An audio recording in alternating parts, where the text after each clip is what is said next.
संगीता मिश्र मु बलांगीर जिल्ला बिलंग्स करे मु जड़े समाजसेवी। आपण आज रायगड़ा जिलार साहित्य महोत्सव कौन देखिले कौन शुणिले कौन कहे मैडम? रायगड़ा जिलार साहित्य महोत्सव को आसिकी मु बहुत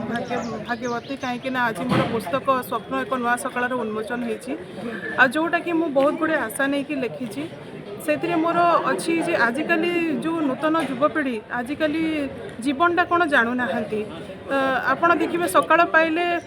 किए क्या हाणिला काटिला कहार डिवोर्स है यही न्यूज ही पाइबे। तो आमर जीवनटा कौन एत सस्ता कि आम जिते दिन बंचा किसी गोटे नुआ कर्म करके जीवा जो कि लोक आमको चिन्हे जानवे गोटे आम सुपरिचित व्यक्ति भाव में बाहरी पारिबा। तो मु गोटे नुआ सकाळ स्वप्न देखिकी मोर पुस्तकटा लिखी आ समस्त को मु अनुरोध करी कहीं अन्य अत्याचार आम समस्ते गोटे चलतु सुंदर समाज गठन करवा आ समस्त भितर भाईचारा रखा। भल सुजोग आज रविवार एवं अनेक बंधु मु देखिली वकिल बंधु मैंने जो मैंने आसीपारि न था कि आग्रह अच्छी से सब आला मैंने जो पाठ पढ़ुंट से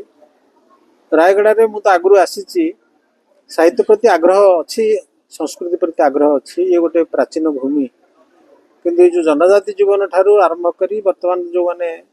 रायगड़ा को निजर करस्थान कर समस्त भर गोटे उत्साह अच्छी जहाँफल आज ये तृतीय